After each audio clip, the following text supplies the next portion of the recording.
جسے اپنا نمائندہ بنا کر کے بھیجا تھا، آپ نے جسے اپنا خلیفہ بنا کر بھیجا تھا، آپ نے جسے اپنا نائب بنا کر کے بھیجا تھا، کوفیوں نے بدعہدی کی بنیاد پر، غداری کی بنیاد پر امام مسلم بن عقیل کو شہید کر دیا ہے، ان کے دونوں بچوں کو بھی شہید کر دیا ہے۔ اتنا سنتے ہی امام عالی مقام ایک سرد آہ بھر کر کے آپ نے پڑھا ہے اِنَّا لِلَّهِ وَإِنَّا إِلَيْهِ راجعون۔ پھر اس قاسم نے کہا اے حسین اعظم آپ یہیں سے مکہ واپس چلے جائے، آپ کوفہ ہرگز نہ جائے۔ لیکن امام حسین علی مقام کا جو عزم مصمم بن چکا ہے، آپ بڑھتے جا رہے ہیں، بڑھتے کیا جا رہے ہیں؟ عشق کربلا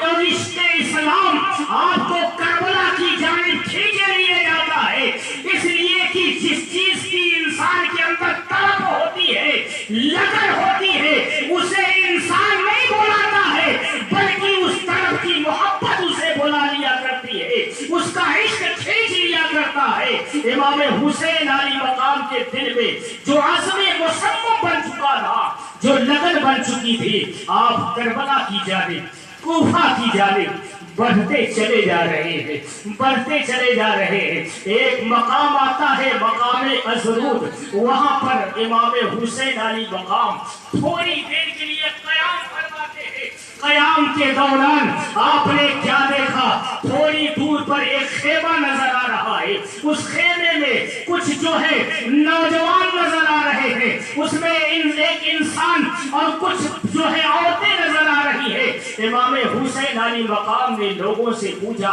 یہ کیسا خیمہ ہے، یہ کس کا خیمہ ہے؟ لوگوں نے بتایا حضور یہ زہیر بن قین البجلی کا خیمہ ہے، جو حج سے فارغ ہونے کے بعد کوفہ جا رہے تھے اور یہیں پر ٹھہرے ہوئے ہیں، خیمہ نصب کیے ہوئے ہیں۔ تو حضرت امام حسین علی مقام نے پیغام بھیجوایا خیمے میں کہ زہیر بن قین سے کہو وہ آ کر حسین ابن علی سے ملاقات کرے۔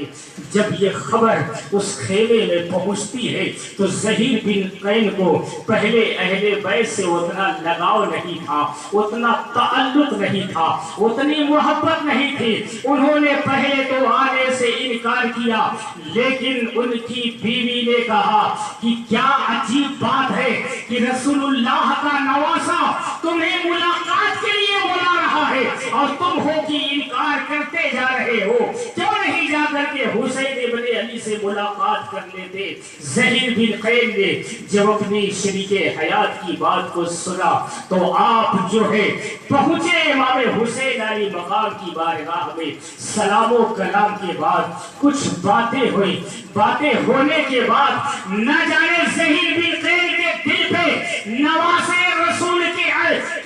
زبان سے وہ کون سا اثر پیدا ہو گیا کہ زہیر بن قین بجلی جب اپنے خیمے میں آتے ہیں اپنی شریک حیات سے کہتے ہیں جا آج ہم تجھے طلاق دیتے ہیں اور اپنے سے ہمیشہ ہمیشہ کے لیے جدا کرتے ہیں۔ بیوی نے کہا کیا بات ہے؟ کہا بات یہ ہے کہ اب میں حسین ابن علی کا ساتھی بن چکا ہوں، اب انہی کے ساتھ میں بھی کربلا روانہ ہو رہا ہوں، اب زندگی میں تجھ سے ملاقات ہو کہ نہ ہو، اے میری شریک حیات تو جا، آج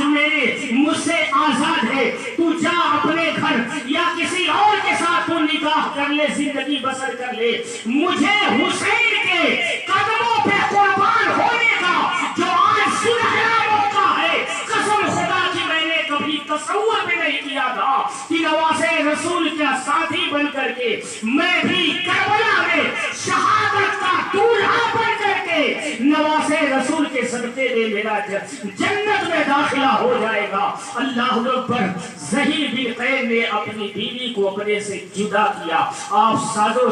سامان کو سمیٹتے ہیں، حسین اعظم کی جماعت میں شامل ہو جاتے ہیں۔ پھر یہ قافلہ چلتا رہا، چلتا رہا، جب اس مقام پر پہنچتے ہیں جس مقام کا نام ہے کوہ ذی حشم، جب کوہ ذی حشم میں آپ کا ورود ہوتا ہے، آپ وارد ہوتے ہیں، جلوہ بار ہوتے ہیں، تو آپ نے کیا دیکھا کہ ایک لشکر جرار چلا آ رہا ہے، تو دیکھا حر بن یزید تمیمی 1000 لشکر کی فوج، 1000 فوج کا لشکر لے کر کے امام حسین کی طرف آ رہا ہے۔ آتے ہی امام حسین کے بغل میں، امام حسین کے دائیں بائیں منڈلانے لگتا ہے۔ امام حسین سے جب حر سے ملاقات ہوتی ہے تو آپ نے پوچھا ہے، اے حر بن یزید ریاحی، تم یہاں کس لیے فوج لے کر کے آئے ہو؟ تو اس نے کہا کہ ابن زیاد نے ہمیں بھیجا ہے کہ حسین ابن علی مکے سے کوفہ آ رہے ہیں، وہ جہاں پر بھی ملے انہیں جو ہے روک دو کوفہ آنے سے، اور جہاں سے وہ آئے ہیں انہیں جانے دو، اور ان کے ساتھ ساتھ رہنا۔ جب حضرت حر بن یزید ریاحی نے جب یہ حسین ابن علی سے کہا ہے کہ مجھے آپ کی نقل و حرکت پہ نظر کرنے کے لیے بھیجا گیا ہے، آپ کو آگے جانے سے روکنے کے لیے بھیجا گیا ہے، تو حسین ابن علی رضی اللہ تعالیٰ عنہ نے ارشاد فرمایا، اے حر بن یزید، کیا تیری بھی یہ رائے ہے کہ نواز رسول پر تو ظلم کرے؟ حر نے کہا نہیں اے حسین ابن علی، میرا یہ خیال نہیں ہے، لیکن جو میری ڈیوٹی ہے اسے تو نبھانا ہی پڑے گا۔ تو بہرحال اسی طول و کلام میں ظہر کا وقت آ جاتا ہے، دونوں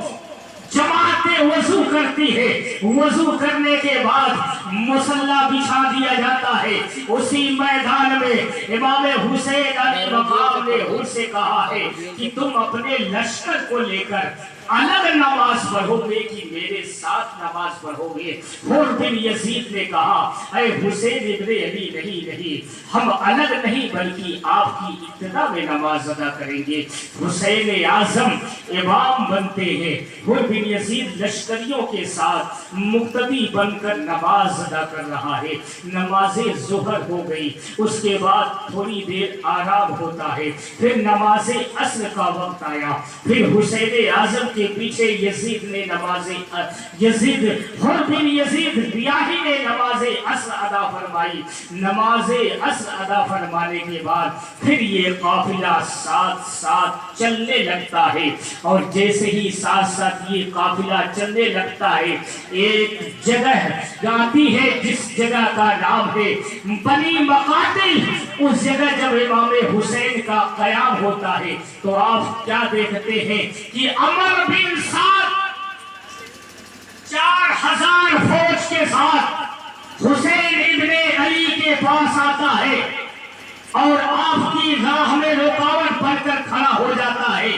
وہی عمر بن سعد جو حضرت سعد بن ابی وقاص رضی اللہ تعالیٰ عنہ کا بیٹا ہے، وہ ابن سعد جو ایران، اس وقت ایران کی لڑائی ہو رہی تھی، اس ایران کی لڑائی میں حصہ لینے جا رہا تھا، لیکن ابن زیاد نے کہا، اے ابن سعد، ایران کی لڑائی چھوڑو، حسین کی لڑائی دیکھو، اور حسین ابن علی کے پاس پہنچو 4000 کا لشکر لے کر، اور انہیں میرے پاس لے کر کے آؤ، اور انہیں ایسی جگہ ٹھہراؤ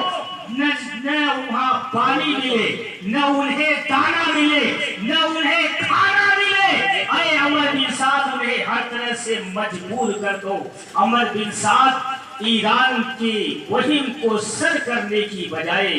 حسین ابن علی کے قدم میں لغزش پیدا کرنے کے لیے، رکاوٹ پیدا کرنے کے لیے، ظلم و ستم کرنے کے لیے وہ فوج لے کر سامنے آ جاتا ہے۔ حر بن یزید ریاحی نے اس سے کہا، اے عمر بن سعد، تو آیا کس لیے ہے؟ کہا، حسین اعظم سے کچھ باتیں کرنے آیا ہوں، اگر یہ مان لے تو ٹھیک ہے، ورنہ ان کے ساتھ جو ہے جنگ بھی ہوگی، قتال بھی ہوگی، ان پر پانی بھی بند کیا جائے گا، ان پر دانا بھی بند کیا جائے گا۔ اللہ اکبر۔ حسین اعظم سے جب عمر بن سعد کی ملاقات ہوتی ہے تو علی بن امام حسین علی مقام رضی اللہ تعالیٰ عنہ نے عمر بن سعد سے کہا اے عمر بن سعد کیا تجھے معلوم نہیں ہے میں مکہ چھوڑا کیوں ہے، میں نے کربلا کی جانب سفر کیوں کیا ہے؟ اس لیے کہ تمہیں لوگوں نے خط بھیج کر کے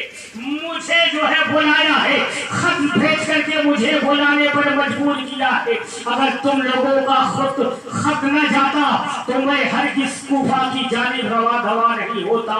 عمر بن سعد سے حجتیں تمام ہو جانے کے بعد لیکن کہتے ہیں جس کا دل شقی ہو جاتا ہے، جس کا دل مردہ ہو جاتا ہے، جس کا دل بدبختی کا شکار ہو جاتا ہے، اس پر نہ اچھے لوگوں کی نصیحت اثر کرتی ہے، نہ قرآن کی بات اثر کرتی ہے، نہ حدیث کی بات اثر انداز ہوتی ہے۔ آج اس دور میں جو لوگوں کے دلوں پر نیک لوگوں کی بات کا اثر نہیں ہوتا ہے، یہ اس بات کی دلیل ہے کہ پہلے کی طرح لوگوں کا ضمیر بھی مردہ ہو چکا ہے، دل بھی مردہ ہو چکا ہے۔